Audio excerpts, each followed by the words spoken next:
2025, the year that I either lock in, work hard, and accomplish what I've dreamt of for years, or I crash, burn, and coast into the rest of my life. You see, I have a serious problem. Every year on January 1st, I sit down and I write out a big list of ambitious New Year's resolutions. But then comes January 2nd. And by January 2nd, I've pretty much forgotten everything that I wanted to do from January 1st and end up just slipping back into the same old habits, the same systems that I've had my entire life, and end up making pretty much no progress on my main New Year's resolutions throughout the year. This year I've realized is my make or break year. This year things have to be different or I'm always going to remain the same. So how am I going to transcend that struggle in 2025?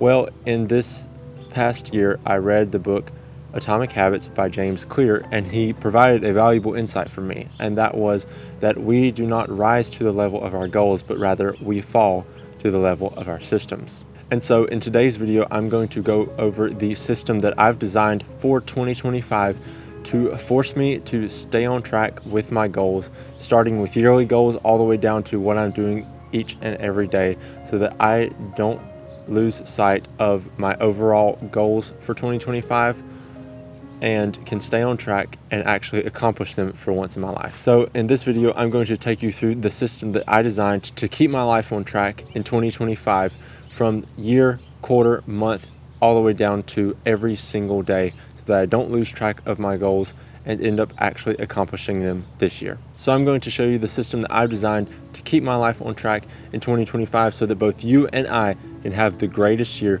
of our lives. Let's get into it. So last year, I did not achieve almost any of my goals. I achieved probably 10, maybe 20% of the goals that I set out at the beginning of the year. At the middle of the year, I set new goals and I achieved a few of those, but I still didn't even achieve all of my goals in the year.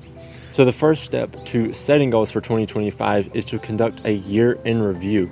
I'm using this template from Chris Williamson from the Modern Wisdom podcast. I'll have it linked down below so you guys can sign up to his email list where he'll send you then the template. It just is a really good set of questions to help me get a comprehensive view of my year in 2024, to see what went well and to see what didn't, so that I know what to change so that I can effectively implement my goals in 2025. If you don't want to use this template, there are 3 big questions that you can ask yourself that will help you get an idea of what maybe went well, what didn't, and what you can change going forward. And actually, those are the questions. What did you do well in 2024? What worked? What were some wins that you had? What were some blessings from God that happened to you? All those things, write those down. And now write what didn't go well. What do you regret not doing? What were some tragedies that happened? But specifically, what did you do that you could have changed that would have made your life better? Which leads us into the third question, and that is, what would you change? How and why would you change it? That question is really the crux of what do you want to tweak and adjust going into 2025, so that you can make sure that you actually hit your goals versus just letting them fall by the wayside like you, or at least I, did last year. All these questions actually are really good questions that I like to incorporate into my weekly and monthly reviews to help me keep on track every week, month, and even quarter if you choose to do quarterly reviews. So that way you're always refining and always improving consciously every month or so. That was another lesson I learned from reading Atomic Habits, is that a lot of times once we do build habits, we tend to just automate our lives in our brain.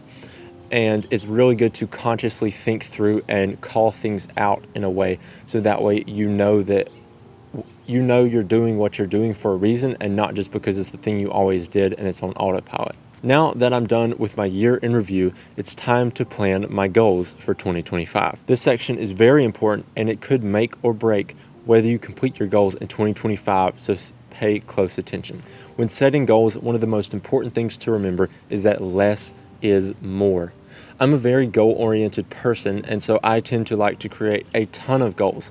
However, when you actually look at goal creation and completion rates, those who make less goals tend to complete more. And this is because you can only focus on so many things at once in a given year. If you make 20 goals, the likelihood of you completing all 20 is extremely slim. But if you make 2 or 3 goals that you really focus on in 1 year, the likelihood of you completing those 3 is a lot larger than if you have 20 different goals across 20 different things that you're trying to do all at the same time. That's just not going to work because you don't have enough time or energy to focus on 20 hard things all at once in a year. Now, setting your goals is great, but it does have a slight problem, and I figured out a solution to that problem. The main problem with your goals is that it's super easy to say, oh, I have time, I'll do that next month. You know, it's like, well, I'm trying to work out every day, but I can't do it this month, I'm busy, so I'm just going to do it next month. And the next month you're like, well, I'll do it the next month. And then before you know it, it's December and you haven't worked out a single time in the entire year, which is not good. The solution I found to this problem is to make quarterly goals and then monthly goals. And so what we're going to do today is make our yearly goals, and then we'll make 4 columns on the paper, and below the yearly goals we're going to have column for quarter 1, quarter 2, quarter 3, and quarter 4. We can at least go ahead and fill in quarter 1, and essentially what we're going to do is we're going to have our broad year goals that are very ambitious, and then slightly more realistic, more refined, very measurable goals for our quarter. And then when it comes time to plan our month, which we're also going to do today in the 3rd section of this video, we're going to make our month spread, and we're going to do very specific, actionable, time-bound goals for our monthly goals. And you want all these goals to link up like a pyramid. You have your year goals at the top, your quarterly goals below that, and then forking out into 12 branches is the monthly goals. And these are the ones that are the most specific and the most aligned, but you want all of them to be connected through a path back up to your yearly goals. That way every month you know that you're working on specific things that will get you closer to achieving that big, ambitious yearly goal. It is my goal by February of 2026 to run a sub 3:30 marathon in the Austin International Marathon. Now, I know that is for 2026, but that means for 2025, I want to run a sub 145 half marathon this fall. So that is my year goal. That means that my quarterly goal for quarter 1 may be to run 4 times a week every week. And then if you want to take January out of that, that would be run 16 times in January, or I might phrase that as run 40 miles in January, and I'll mark off every mile or every session that I complete until I get to 16 or 40 miles. That way I know that I'm making specific progress towards that goal that I have even next year, but I'm doing specific things now and getting ahead of it so that I'm not having to wait until July to make progress on my goal. For the monthly goals, I'm adapting a system from the YouTuber Reysu. I'll have his channel linked below, called the Life Tracker system, and I'm probably going to alter it a little bit as I use it, but essentially it is 2 pages, and on the left side you have a habit tracker, and for every day you write the highlight of your day, and then on the right hand side is where we're writing our goals for the month, along with any other really important reminders and events that you might have for the month. In the next couple of videos, I'm going to be covering a couple more things that I'm doing to really set my 2025 up for success. So if you're interested in that, personal development, tech, or cybersecurity, please feel free to subscribe to the channel. Give me a like if you like this video, and comment down below what your favorite part is or what you're doing for setting yourself up for success in this year. I want to see your goals and see what you guys are striving to accomplish in this year. I'm Talmadge, and I'll see you in the next video.